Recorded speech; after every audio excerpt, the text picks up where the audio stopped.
orang lain.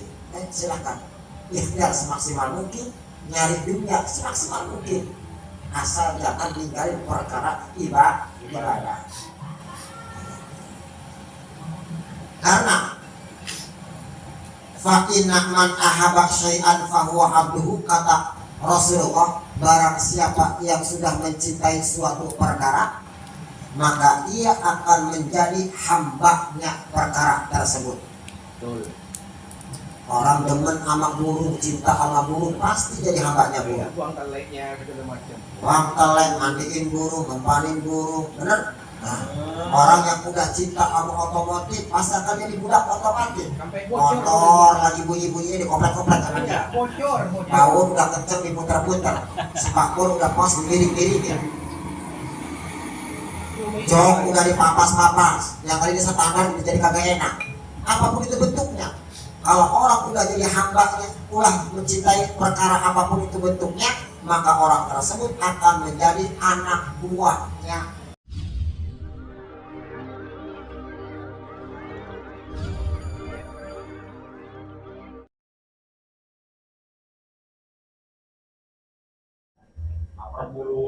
Bismillahirrahmanirrahim. Wa qala al-mu'allif rahimallahu ta'ala wa nafa'ana fi jami'i ulumihi, amin ya Allah ya rabbal alamin. Wa qala rabbi shrah li sadri wa yassir li amri wahlul 'uqdatam min lisani yafqahu qawli. Allahumma aftah lana bima 'allamtana hikmataka wansur 'alaina rahmataka ya dzal jalali wal ikram. Bismillahirrahmanirrahim. Wal maqalatu sabi'atu wal arba'una anin nabiyyi alaihi salatu wassalam annahu qol. Maqalah yang nomor ke-47 anin nabi, datang dari pusat, yaitu Nabi Yuna Muhammad sallallahu alaihi wasallam, cepek kanjeng Nabi mangketen. Ngerti? Sidqul mahabbati fi thalathi khisalin. Cirinya orang yang punya rasa cinta itu bisa dilihat dari 3 perkara. Ngomongin rasa cinta ya.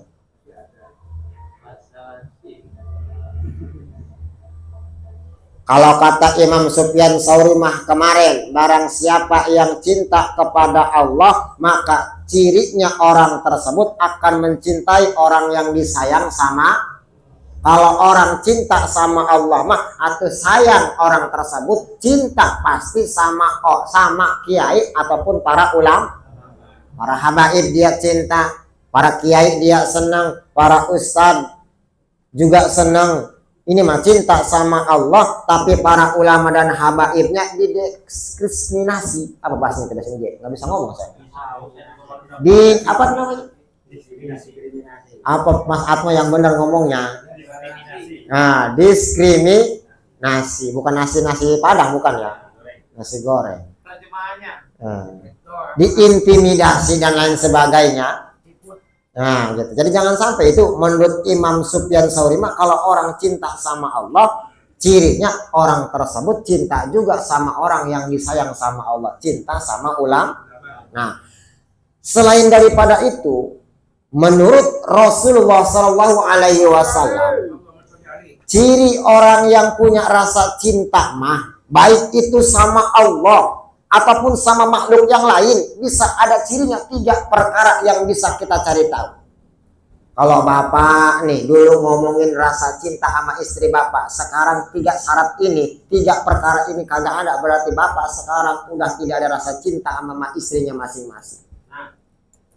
Dulu makan sampai kalimatnya begini Bang Mamai, gunung akan aku daki, benar, lembah akan aku lewati, bahkan lautan pun sampai ke Madura akan aku seberangi. Dulu makan sampai seperti itu ngomongnya. Ya kita buktikan sekarang rasa itu tuh masih ada apa enggak. Karena ini tentang perasaan kong. Mohon maaf, ini usianya 17 tahun ke atas, kong mati tidur aja. 1. Ciri yang nomor pertama, kalau orang punya rasa cinta mah ayah taro kalama habibihi ala kalami ghairi. Orang tersebut akan mendahulukan ucapan kekasihnya dibandingkan dengan ucapan orang lain. Dulu makan kita bela-belain tuh sama cewek kita, bener gak Mas Atmo?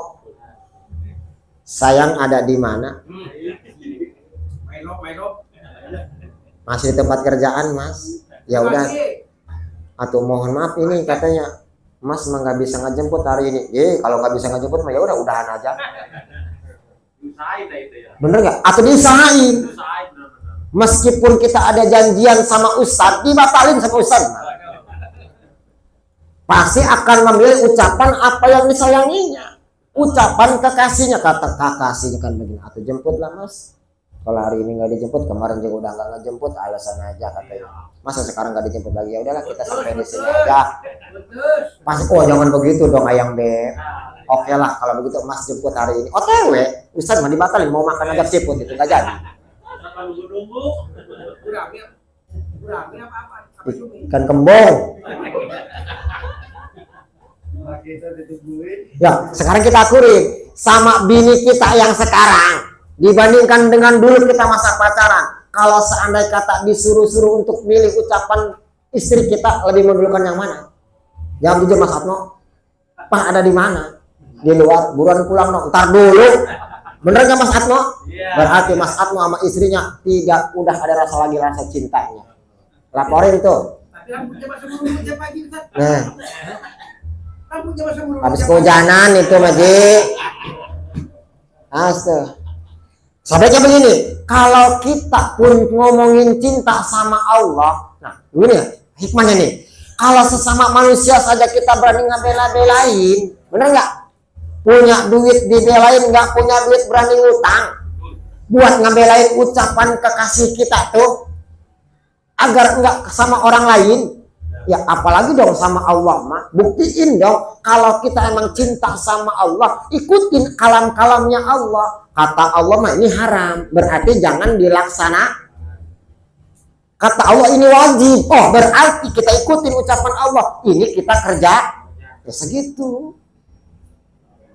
Jangan ini nih mas sebaliknya, cinta sama Allah tapi kalam Allahnya kita tinggalkan. Yang haram kita kerjain, perintahnya yang halal, yang wajib kita tinggal. Dusta berarti itu merasa cinta. Jadi hati-hati, kong tuh. Kalau sesama manusia saja, dengan manusia kita rela berkorban untuk memilih ucapan kekasih kita dibandingkan dengan kekasih yang lain, mah apalagi dengan Allah Subhanahu wa Ta'ala. Mudah-mudahan nih kita tergolong. Syarat yang pertama, rasa cinta itu ada sama Allah. Malam ini kita bisa duduk bersama, alhamdulillah. Sebenarnya mah enaknya medangdutan, je. Serius saya mau ngomong. Setuju nggak ini kalau dangdutan? Enggak nih benar. Ya kalau menurut nafsu mah, berhubung kita merasa cintanya gede sama Allah, jangan dulu dangdutan, kita udah segitu kan. Enak tuh. Berarti terbukti nih rasa cintanya nih ya. Nah, yang pertama, ciri orang yang punya rasa cinta mah lebih mendahulukan ucapan kekasihnya dibandingkan ucapan orang. Dua, wayahtara mujalasata habibihi ala mujalasati ghairihi. Ciri orang yang punya rasa cinta mah lebih memilih tempat kekasihnya dibandingkan dengan tempat orang. Coba lagi. Nomor dua, ciri orang yang punya rasa cinta mah lebih mendahulukan, lebih memilih tempat kekasihnya dibandingkan dengan tempat orang lain. Dulu zaman kita pacaran ditanya, sayang jalan-jalan mumpung libur. Oke siap. Kemana mas? Kalau masih pengennya mau ke Ragunan, ngeliat orang tua di sono. Tapi pacarnya ngomong begini, saya nggak senang ke sono mas. Gimana kalau ke pantai aja? Tempat yang dipilihnya kan di pantai sama ceweknya, bener nggak? Apapun itu, ya udah ikutin neng aja. Kalau neng mau ke pantai mah, mas ikut aja. pasti ngikuti. Tempat kekasihnya di mana keinginannya, pasti kita ngikut. Nah, kita balikin sama Allah nih. Kalau kita cinta sama Allah, atuh pilih tempat yang udah disediakan sama Allah. Tempat mana yang diperintahkan kita harus datang ke sono. Tinggalkan tempat yang dilarang oleh Allah Subhanahu. Masjid, tempat yang diperintahkan oleh Allah apa tidak? Perintahkan, datang sholat berjamaahnya. Majlis taklim, tempat yang diperintahkan oleh Allah apa bukan? Datangin pengajiannya. Kalau terlambat gimana? Silahkan, mau terlambat mau telat ke. Daripada nggak sama sekali, Kong, naik. Takut tanggung menungguin bola 10 menit lagi beresnya. Nonton bola dulu, Kong. Nonton debat silahkan. Yang penting berangkatnya daripada tidak sama sekali. Berangkat sama aja ganjarnya. Cuma ke surganya belakangan. Ya, gitu. Ya, yang keduanya, ciri orang yang cinta sama Allah nih, kita ke Allahin, lebih memilih tempat yang disediakan oleh Allah, yang diridhoi oleh Allah daripada tempat yang dimurkai oleh Allah Subhanahu. Allahu Akbar, kan perintah Allah tuh, kemas. Sedang kongko enak-enaknya ngopi atau tinggalin. Berangkat ke musola, ke masjid untuk berjamaah. Ada main bola, ada debat, ada dangdutan. Berhubung ini waktunya ngaji, berangkat. Tempat yang itu mah tinggalin terlebih dahulu. Jangan sampai perkara yang diwajibkan oleh Allah, yang disenangi tempat oleh Allah, kita tinggalkan. Tempat yang tidak dirodoi, kita datangi. Na'udzubillahi min. 3.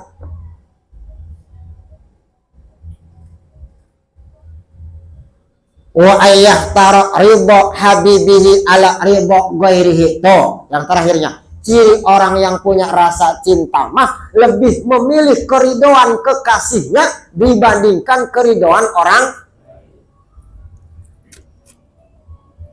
Yuk kita pacaran, apapun itu kita korbankan kan, apapun itu kita perjuangkan kan, untuk mendapatkan ridhonya kekasih kita, bener nggak? Apalagi lagi punyanya, lagi nggak punyanya juga, belaga mewah-mewahan, bener? Biar diambil mantu, dinikahin sama anaknya, biar dicintai sama anaknya, gitu kan? Nah, apapun itu bentuknya nih, kalau kita cinta sama Allah, cari keridhaan Allah, Pade. Dimanapun itu beradanya, cari ridhonya Allah dibandingkan keridhaan orang lain. Bagus, tidurnya habis sholat subuh. Yang penting habis sholat subuhnya dulu. Daripada tidurnya mau sholat subuh, akhirnya bablas agak sholat subuh. Tidurnya habis sholat subuh, habis ngegudai, ngerokok sebatang, tidur. Daripada orang tarhim ini baru tidur, akhirnya orang sholat dia mah bablas. Jadi cari keridhaan Allah dalam bentuk apapun. Usahanya bapak, apapun itu usahanya, biar dapat ridhonya Allah. Gimana nih usahanya? Kerjanya apapun itu kerjanya, cari di tempat kerjaan tersebut agar dapat ridhonya Allah. Gimana caranya? Kerjanya, usahanya yang tidak bisa meninggalkan ibadah, hasil dari kerjanya bisa dipakai untuk ibadah. Nah, itu cari keridhaan Allah dibandingkan dengan keridhaan orang lain. Silahkan ikhtiar semaksimal mungkin, nyari dunia semaksimal mungkin, asal jangan ninggalin perkara ibadah. Karena fa inna man ahaba syai'an fahuwa abduhu, kata Rasulullah, barang siapa yang sudah mencintai suatu perkara, maka ia akan menjadi hambanya perkara tersebut. Orang demen sama burung, cinta sama burung, pasti jadi hambanya burung. Uang telek, mandiin burung, ngempanin burung, bener? Nah, orang yang udah cinta sama otomotif pasti akan jadi budak otomotif. Motor lagi bunyi-bunyinya dikoprek-koprek sama dia. Baut udah kenceng diputer-puter. Spakbor udah pas dimiring-miringin. Jok udah dipapas-papas. Yang kali ini standar jadi kagak enak. apapun itu bentuknya. Kalau orang udah jadi hambanya, ulah mencintai perkara apapun itu bentuknya, maka orang tersebut akan menjadi anak buahnya. Cinta sama perempuan atau jadi budak perempuan kita.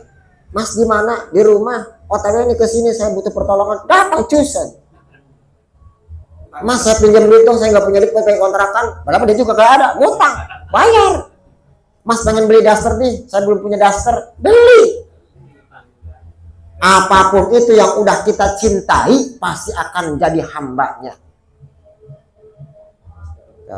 Kata Rasul, man ahabba syai'an fahuwa abduhu. Bahkan wa qala Yahya bin Mu'ad dzu misqalin khardalatin min hubbillahi ahabbu ilayya min ibadati sab'ina sanatan. Ngomongin rasa cinta, terutama cinta kepada Allah yang tadi dibahas, diserempet sama Rasul, disinggung sama Rasul. Ada 3 perkara buktinya rasa cinta mah. Kata Mu'ad bin Yahya mah ngomong begini, ketika ada seseorang yang tertanam dalam hatinya rasa cinta sama Allah, meskipun sebiji wijen, rasa cintanya Mas Teguh kalau ditimbang, apalagi sekilo, seperapat juga nggak ada, apalagi seperapat seon nggak ada, Pak Mamai, cuman sebiji wijen. Tahu nggak biji wijen? Yang sering ada di roti-roti itu, Pak Gimin? Segitu doang. Kata Mu'ad bin Yahya mah, saya lebih mencintai orang tersebut daripada saya ibadah sama Allah 70 tahun. Makanya rugi kalau kita nggak punya rasa cinta sama sekali sama Allah. Ya Bapak ibadah 70 tahun, tapi rasa cintanya kagak ada. Ibadah mah ibadah, yang haram masih dikerjakan. Ibadah mah ibadah, tapi maksiat masih dilaksana atau percuma. Karena kalau orang udah ada rasa cinta di dalam hatinya, meskipun sebiji sawi rasa cintanya, pasti akan takut meninggalkan kewajibannya, akan takut melaksanakan apa yang dilarang oleh Tuhannya. Nggak ngomongin pejabat, nggak ngomongin rakyat, apalagi pejabat. Nggak ngomongin kiai, apalagi santri. Nggak ngomongin raja, apalagi hamba sahaya. Kalau udah ada rasa cinta mah akan takut meninggalkan perkara yang diperintahkan oleh Allah, akan takut melaksanakan perkara yang dilarang oleh. Makanya percuma kata Imam Mu'ad bin Yahya mah, lu ibadah 70 tahun tapi tidak ada rasa cinta sama Allah, saya mah kagak demen. Masih saya mah demen sama orang yang meskipun ada rasa cintanya sama Allah sebiji wijen doang. Itu ya hamba yang paling saya senangi, kata Mu'ad bin Yahya. Nah, terakhir, wal maqalatu saminatu wal arbauna an Wahab bin Manabah al-Yamani. Makalah yang nomor ke-48 datang dari Wahab bin Manabah al-Yamani radhiyallahu anhu, maktubun fit Taurat. Di dalam kitab Taurat, kata Wahab bin Manabah itu tertulis lapad al-harisu fakirun. Lihat ini buat nasihat kita yang terakhir. Wa in kana malika dunia, al-harisu fakirun, orang yang tamak dengan adanya perkara dunia. Tahu tamak Bapak? Rakus, serakah, pengen terus, itu namanya tamak, rakus. Fakirun itu fakir sebenarnya mah. Orang yang paling miskin di dunia yaitu orang yang tamak dengan adanya perkara dunia. Meskipun udah punya motor, punya mobil mewah, rumah megah, kereta ada, pesawat ada, tapi masih pengen aja yang lain terus dicari. Maka orang tersebutlah yang ternyata orang yang paling fakir hidup di alam dunia. Wa in kana malika dunia, meskipun orang tersebut memiliki dunia yang tidak terhitung jumlahnya. Hati-hati. Sampai kapanpun Bapak nyari dunia mah, nyari kesenangan dunia mah, tidak akan pernah mendapatkan kesenangan dunia. Karena di dunia mah bukan tempat senang-senang untuk nyari duit. Ngetin, udah. Jadi batasin mulai sekarang mah. Waktunya usaha, waktunya ibadah, udah segitu. Nyari apaan? Nyari dunia sampai mati nggak bakal ketemu apa nyari dunia.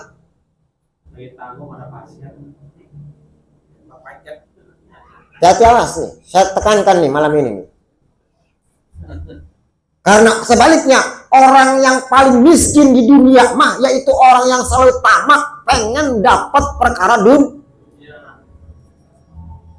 Lihat coba dalam doa kita yang sering kita baca, doa salamat.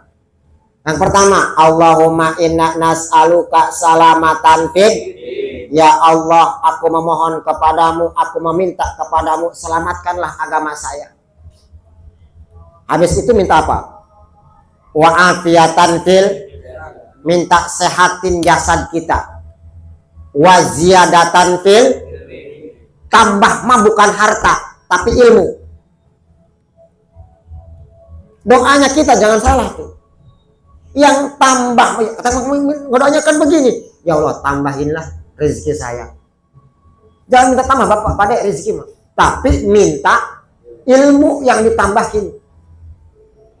Baru setelah ditambahin ilmu, wa barokatan fir, rezeki minta diberkahin. Bapak hidup mewah, rumah megah, istri 4, jabatan tinggi, tapi tidak ada keberkahan, lebih-lebih dari orang fakir miskin hidup dalam dunianya bapak. Tapi sebaliknya, kelihatannya mah kagak punya, kelihatannya mah kagak mampu, tapi diturunkan keberkahan dalam rumah tangganya, diturunkan keberkahan dalam usahanya, cukup buat berangkat haji. Tenang, gak usah kemana-mana. Waktu sholat kebagian, waktu ngaji hadir, waktu hadiran gak pernah ketinggalan. Yo, bapak nyari berkah rezeki apa tambah rezeki? Jawab. Hah? Ya udah. Kalau nyari tambah jangan di dunia, nanti lapor sama Allah di surga. Sekarang mah minta tambah ilmu, berkah, rezeki. Insya Allah di dunia kita tenang, damai, tentram, selamat di dunia, bahagia nanti di akhirat. Tuh udah jelas tuh. Al-harisu fakirun wa inkana malika dunia. Orang yang mak-mak dengan perkara dunia mah pengen terus-terusin ditambahin hartanya, sejatinya mah itu orang fakir miskin di dalam dunia. Wa inkana malika dunia, meskipun orang tersebut orang yang paling kaya di alam dunia.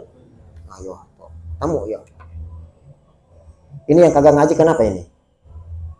Apa nyari dunia apa ketiduran? Hah? Aduh, kita doakan ya, mudah-mudahan kita ditetapkan taufik hidayah, rekan-rekan kita sendiri pun diberikan taufik hidayah, amin ya robbal. Nah, karena yang sulit ini nih yang kita gapai. Mas Mitno minggu depan kalau masih kelihatan masih di Bekasi, oh saya bedil.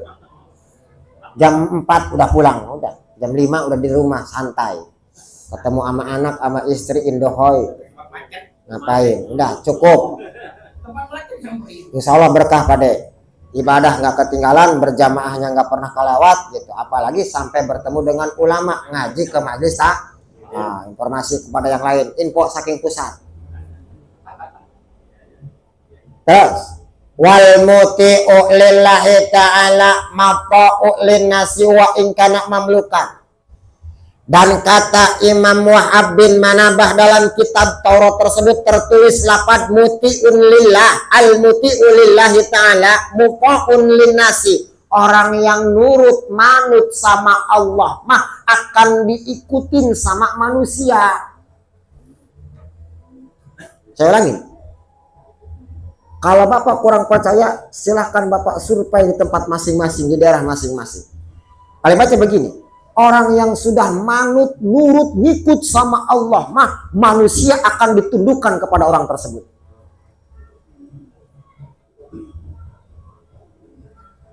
Pejabat, setinggi-tingginya pejabat datang nggak ke rumah kiai?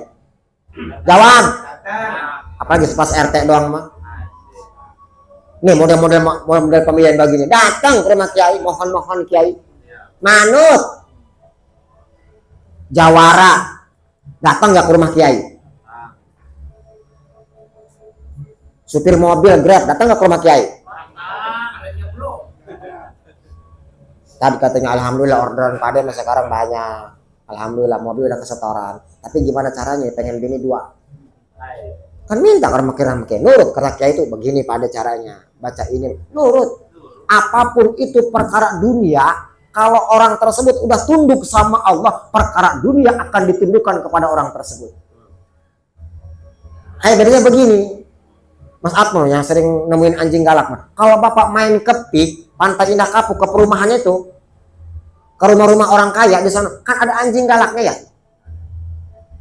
Ada anjing galaknya. Kalau ada anjing galaknya yang dideketin anjingnya, apa orang yang punya anjingnya?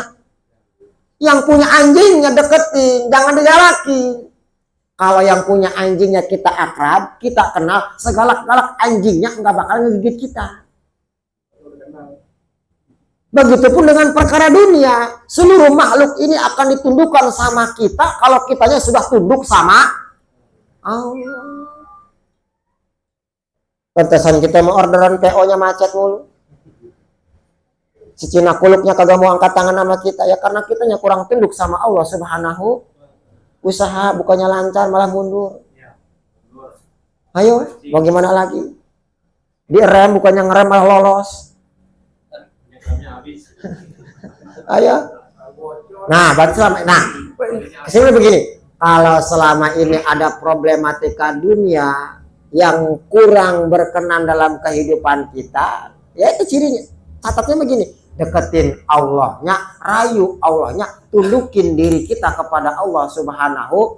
Dengan cara apa tunduknya? Ya minimal malam mah bangun tuh memohon, tundukin kepalanya. Siangnya atau duhain. 5 waktunya berjamaah, nggak pernah ketinggalan atau luar biasa. Nanti dengan secara perlahan Allah memberikan ridhonya akan ditundukkan. Karena jelas dalam kitab Taurat mah orang yang udah nurut sama Allah, manusia, ini ngomongin manusia apapun itu pangkat dan jabatannya akan tunduk sama dirinya. Al-Maghfurullah Abah Uci Cilongok, Allah Makobrahum. Mudah-mudahan ilmunya bermanfaat untuk kita. Makbarahnya diterangi oleh Allah Subhanahu wa taala. Model apa manusia yang kagak hadir ke rumah beliau? Lagi RT lurah mah, Mbak Binsa mah, udah ocehan sehari-hari itu. Presiden aja pengen ke rumahnya ditolak. Presiden datang, gak mau. Saking tunduknya pengen bertemu dengan Abah Uci. Kita kebuktikan kalau orang udah tunduk sama Allah mah beragama apa orang apapun itu akan tunduk sama kita. Insya Allah. Itu pesan yang nomor kedua dalam kitab Taurat. Dan yang terakhir yang tertulis dalam kitab Taurat, selain bila mana orang makmak maka akan jadi fakir di alam dunia. Yang keduanya orang yang nurut sama Allah mah seluruh manusia akan ditundukkan. Wal qani'u ghaniyun wa in kana ja'ian.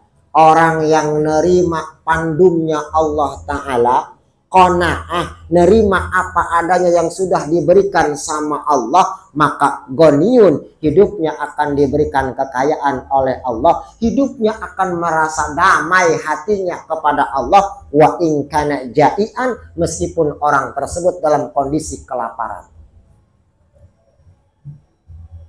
Apapun yang sudah ada di tangan kita, apapun yang sudah ada dalam kehidupan kita, syukurin alhamdulillah. Insya Allah, ghaniyun. Seandai kata punyanya 50.000 doang, tapi cukup. Tapi sebaliknya, orang yang nggak pernah qanaah, sebenarnya 50.000 bu ini udah cukup buat keluarga, buat anak misalkan, karena nggak qanaah, atau pasti yang ada jadinya 200 minjem sama tetangga tengok, pinjol sana sini. Karena nggak qanaah. Orang yang nggak qanaah mah hidupnya akan lebih fakir. Nggak pernah akan merasakan kedamaian. Kalau hidup tidak ada rasa qanaah di dalam hati, udah syukurin apa adanya. Ini nikmat dari Allah Subhanahu. Karena apa? Karena orang yang qanaah mah ghaniyun wa in kana ja'ian. Orangnya akan disuguhkan, dikayakan, dicukupkan hatinya wa in kana ja'ian, meskipun keadaannya dalam keadaan kelaparan. Meskipun keadaannya dalam keadaan kekurang, tapi cukup buat kemana-mananya. Insya Allah, mudah-mudahan 3 nasihat dalam kitab Taurat tersebut yang datang dari Imam Wahab bin Manabah bisa memotivasi kehidupan kita, menata kehidupan kita yang akan datang. Karena kita sadar, ini usia bukan mau balik lagi ke muda, tapi mau melanjut ke masa depan yang lebih tua. Ditata ya mulai dari sekarang mah. Waktu ibadah, ya ibadah. Waktu nyari dunia, ya nyari hasilnya dunia seberapapun itu kita syukurin, alhamdulillah. Ibadahnya nggak ketinggalan, hasil dari kerjanya bisa dipakai untuk bersedekah ibadah kepada Allah Subhanahu. Kurang dan lebihnya mohon dimaklum. Billahi taufiq wal hidayah. Assalamualaikum warahmatullahi wabarakatuh.